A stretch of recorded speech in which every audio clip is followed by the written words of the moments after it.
Okay guys, so today we're going to be looking through some results that I've been collecting for the past few months to find out what food crested geckos like the most. Now before we get into it, I will just address that these results aren't just mine. I have looked across the internet and found out all accounts from what other people's crested geckos seem to think, and they do seem to think the same things. And also in this video, I'm not going to be including insects as in live insects. I'm just talking about crested gecko diets that you add water to.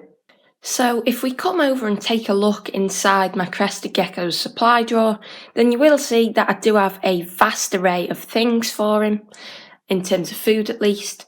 So if we take a look at them in turn, I'll tell you what he thinks of them. So we'll start off with his favourite and work down to his least favourite. Now this is Pangea with insects, and this is definitely his absolute favourite food. I've only tried it for a couple of weeks, but honestly he's had a better response with this in these past 3 weeks I've been using it to any other food I've ever used, and across Crested Gecko keepers this does seem to be the favourite. Then his next favourite food does seem to be the Jelly Pot Fruit Buzz Gold by Arcadia, which is again something I've not tried for very long, but he has had a very good response to. Then after that, his favourite would have to be Rapashi. Now, he isn't as keen on this at all since I've tried the Pangea with insects, but this did used to be one of his favourite foods. Then next we have Arcadia's Sticky Foot Gold. He will never at all eat this if it's just plain. It has to be mixed in with other stuff. So, for example, I might put 3 spoonfuls of Pangea with insects and then 1 of this, and he will eat it. So obviously he doesn't really like this. And then he does completely hate Fruity Insect Gold. If I mix this with anything, he won't even touch it whatsoever because he just really does seem to hate it. Now, Reptigold I am including last, not because he doesn't like it, but just because it's not a full food. It's, well, neither of the jelly pots really, but this especially is just like an addition that is meant to be mixed in with food or given once a week or something. This he does actually really love. I can add this to anything, like sort of 50-50 because it is just an add-on. And his feeding response when this is in his food seems to really increase. So he really does love this. So obviously that is quite a lot of foods to have tested him with, and I have looked at information about this online, as I've said, with other people's crested geckos, and the consensus does generally seem to be the same. The 3 foods at the top they like, and the 3 foods at the bottom they don't like so much, although Rapashi they do seem to like somewhat, some crested geckos anyway. But when I've been looking through these foods, there does actually seem to be a bit of a trend in what they like. So the immediate thing that you will notice is that both of these products here are very high insect matter, and they seem to be not really liked across the board. So you could maybe start off by saying that they're not really keen on insects being in the pre-made diets, although for some strange reason crested geckos do on the whole seem to love live insects. When you look at the rest of these, you could say that these don't have as much insect matter, which they don't, but Pangea with insects, which is the absolute favourite, does have quite a high insect content. So what's going on there? So if you actually take a look inside the bags, you will see that there is another recurring theme. If we take a look at these products over here, you will see that the Fruity Insect Gold is quite grainy. So if I move it about with a spoon a bit, then you can kind of see that there are like little grains in it that are of a noticeable size. And then if we take a look at Sticky Foot Gold, it is full of grains. And especially as we get into it, you can see that it is very grainy indeed. Then as we make our way onto Rapashi, it is nowhere near as grainy as those two.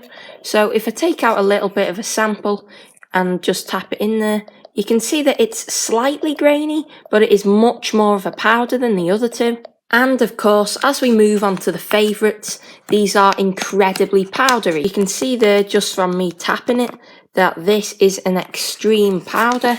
This is the Fruit Buzz. So as I tap that in, you can see that it does just fall away, and it really is much finer than sand, I would say. And with Pangea, that is the same. So if I take a little scoop of it, you can see that it is incredibly fine, like a little powder.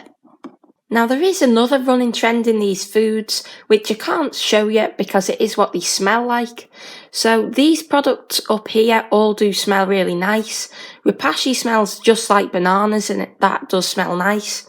Whereas these two do just smell kind of like dead insects, which obviously isn't that nice. Now, Reptigold, I didn't really talk about it in terms of how fine it is or coarse it is, because it is kind of just an add-on. So when it comes to adding it into stuff, if the main food has got a nice fine texture, then this doesn't really matter.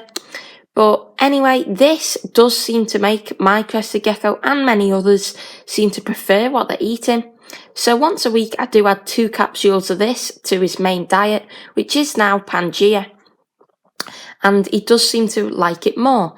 But again, in the past, when I've added it to Ripashi, and I have in the past just added it with Sticky Foot Gold, and he has actually eaten it, because this does seem to make them really like the food. Now, with Reptigold being a purely insect bit of food, and with it having honey in it and stuff to make it sweet, and it does smell very nice, that does lead me to the conclusion that Crested Geckos seem to prefer the Crested Gecko diets that are sweeter, so the less insects in them the better, and then also the finer the better.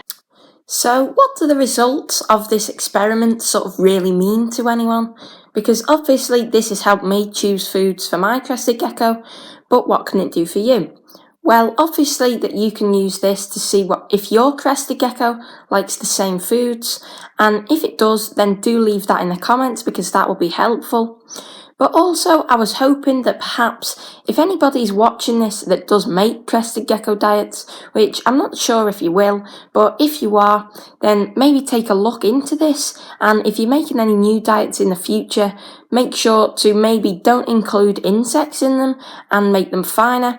Now, I know that people include insects into diets so that people don't have to feed them, but to be perfectly honest, nowadays I think it should be a given that people feed live insects to the Crested Geckos, because in my opinion, they just absolutely 100% need them.